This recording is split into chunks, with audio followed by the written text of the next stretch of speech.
When it comes to dismissing an employee, are you a little bit confused on how to do it properly?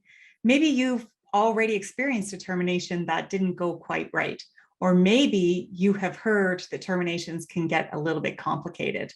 As small business leaders, I think one of our biggest fears is that if we dismiss an employee, it could go really bad. We could end up being fined, or even worse yet, we could be sued.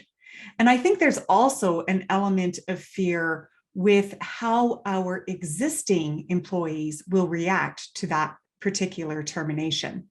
I think what we really want is a good offboarding process that not only we feel confident with, but also our employees will respect. And if we look a little bit deeper into what we truly wish for, it's to have the confidence to be able to terminate an employee without fearing what the repercussions are.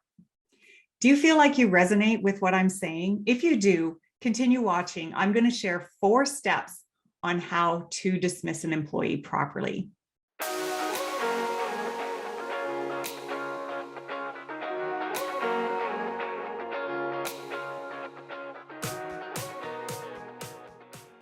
But before I get into those 4 steps, you might want to consider subscribing to my channel. Every week, I publish a new video on all things HR. And if you want to be the first to know about that, all you need to do is hit that little subscribe button below this video and the little notification bell right beside it, and you will be notified of my new videos. For the past 9 years of my 23-year career in HR, I have been helping small business owners and managers with all things human resources. One of the main aspects that I help with is offboarding employees. Here is a short testimonial from Mark Tellier from Tirecraft on how I have helped him with this particular subject. Okay, so before we get into Mark's testimonial, I just wanted to show you, this is the name of my company, Kiy HR Services, and this here is the website. And if you just go to the main menu and down to testimonials, you will find more than just Mark's testimonial. You'll find a whole bunch of testimonials there. But I just want to share Mark's with you today. So what Mark has to say, just a little bit down here. Every once in a while, I need some advice on how to deal with different situations regarding staff. She, as in me, Teresa, has helped me navigate the difficult process of making staff changes and also has been available for hiring new staff. Teresa is an excellent resource for me at Tirecraft. Thank you very much, Teresa. So that's from Mark Tellier at Tirecraft. And if you want to see more about Mark's business, you can just click on the link right beside there. All right, number 1, the very first step that you need to make sure that you do is be proactive. You want to make sure that you have a policy in place as well as a termination clause in your employment agreement. When you have these 2 things at the beginning of the employment relationship and during the orientation and throughout the employee life cycle, your employees really shouldn't be surprised on your policy and procedure when it comes to their termination. Your policy is going to identify how the termination will happen, who is going to be involved in the termination, and what kind of terminations there are in your company. And it's going to be specific to your organization. You want to make sure that there are no surprises when it comes to the termination at the end of the employment relationship.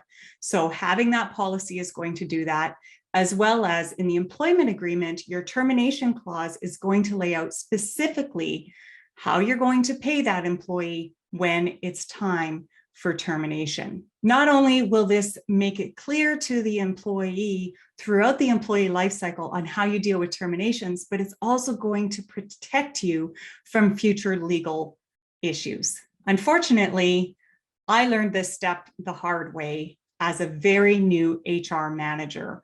We had an individual in our organization that kept making very costly mistakes on the organization. And there was a new manager that came in to manage that individual. And they came to the HR department and said, listen, we have this problem. What's the procedure? And so I said, well, first, you've got to go through the disciplinary process. And so we went through the disciplinary process, and that individual unfortunately never got better. And so it came down to us having to terminate that individual's employment. And we felt that we had just cause to do so. So we let that employee go. We were wrong. That employee came back and sued us, and we ended up having to pay much more than we thought we had to pay when we first started this process. Some of the things that we did wrong was that individual had been around for a long time. They had a perfect record, no bad marks or black marks on their performance evaluation. They were, even though they had made those mistakes in the past, their previous manager never did anything about it. And we took care of this quite swiftly, like within about a 2-month span. And so because that employee had been employed with that company for a long time, we had made a lot of errors, and we ended up having to pay them a sizable severance. I learned from that. I spoke with the lawyers, and this is what got me started in making sure that I am proactive when it comes to terminations, and I understand how to properly dismiss an employee. And I've never had an issue like that since that day. And that probably was about between 15 and 20 years ago. So that goes to show you that these systems can work if you do them properly.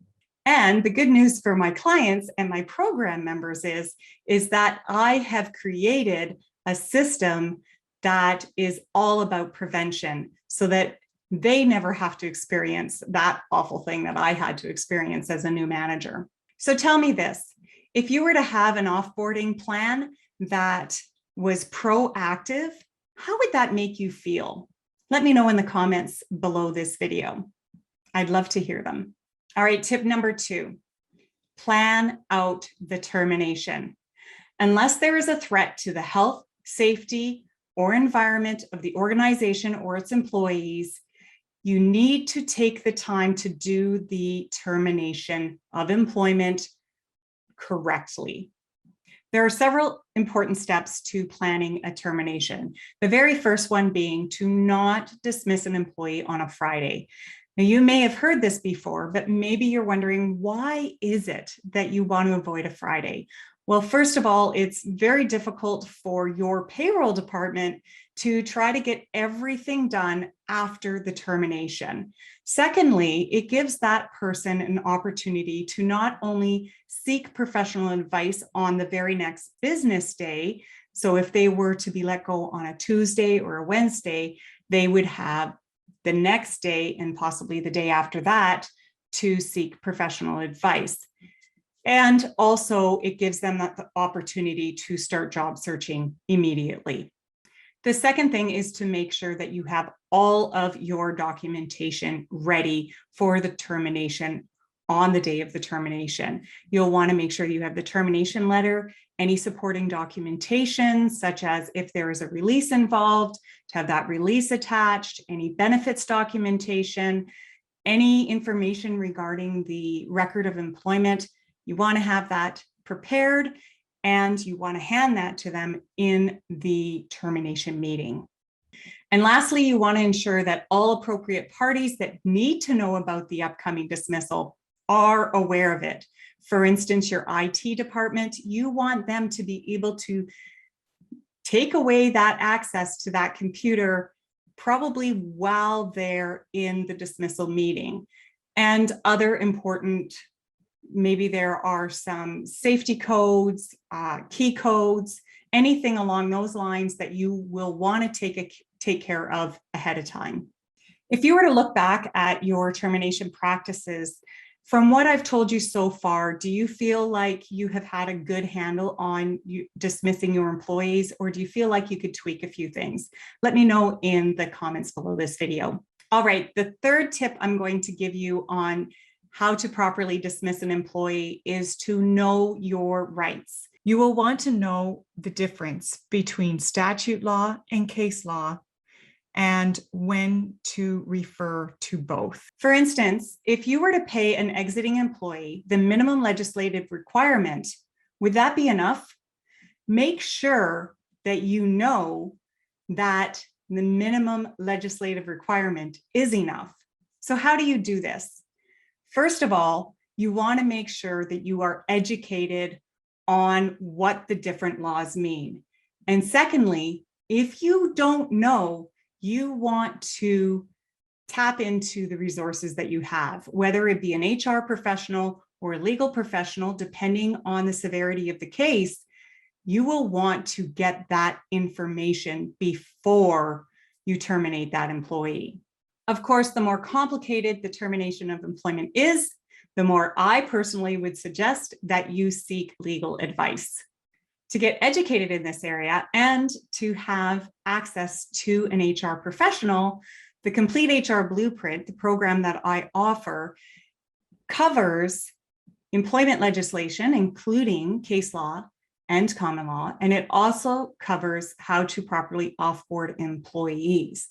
And it provides ongoing support to an HR professional so that if you do have questions on how to properly offboard an employee, you have access immediately. All right, the very last thing that you want to do, step number 4, is communicate with your employees. The rumor mill can happen so quickly, and if you don't get to them first, they're going to start conjuring up their own ideas in their mind. They're going to be by the water cooler in the lunchroom talking about why person A has left the company.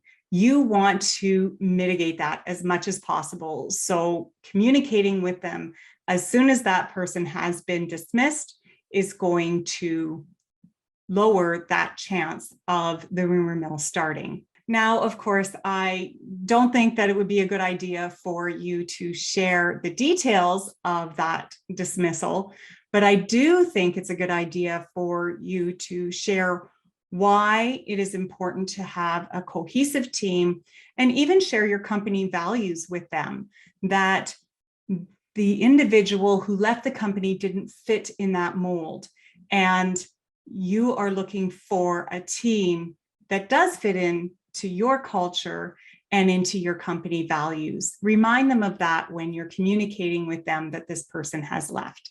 I would like to encourage you to make a decision right now to create a good offboarding strategy for your business. And if you're feeling a little lost on how to create an offboarding strategy, I'm going to give you a little peek on what the Complete HR Blueprint looks like on the inside, so you can get a feel for what it has to offer and how it can take you through that uncertainty of creating offboarding strategies and other important HR aspects. All right, here's the quick sneak peek that I promised you. This is the Complete HR Blueprint, and all program members have access to this course. And as you can see here, Module 4 talks about legislation, and that gets into statute law and case law. And then Module 8 will talk about offboarding. And then the resources and links is where the program members will find templates. All the downloads are here, and on the right-hand side are all the templates that they need, including the offboarding strategy. So as you could see, just one small component of that program will help you get through how to properly dismiss an employee. And as an added bonus, our program members are part of a private community where they can share confidential information with each other and practices. They can upload documents and ask people to review them. They can share any resources that they might have that they can feel that can benefit other members. And I am in there as well, helping them with any questions that they have when they are not on the ongoing support calls that I provide. This program, the Complete HR Blueprint, is for you if you're ready to relieve the pressures of not knowing how to navigate HR. If you're ready to save time and money in your business, and if you want to start feeling confident in human resources for small business. If you feel this is you, you can book a discovery call with me by clicking on a link below this video in the description that says book a call. Just click on that link and we will have a discussion. You will be connected straight to my calendar and you and I will have a discussion about whether this program is right for you. If you haven't already done so, please hit that subscribe button right below this video and the notification bell right beside it so that you can be notified of future videos on all things HR. And if you like this video, please give me a like, the little thumbs up button, and that will help get my video out to more viewers and it will keep my channel going. So I'd really appreciate that. Since we're on the topic of offboarding, you may also want to watch my videos on the Great Resignation and the turnover tsunami. Enjoy. Thank you so much for watching.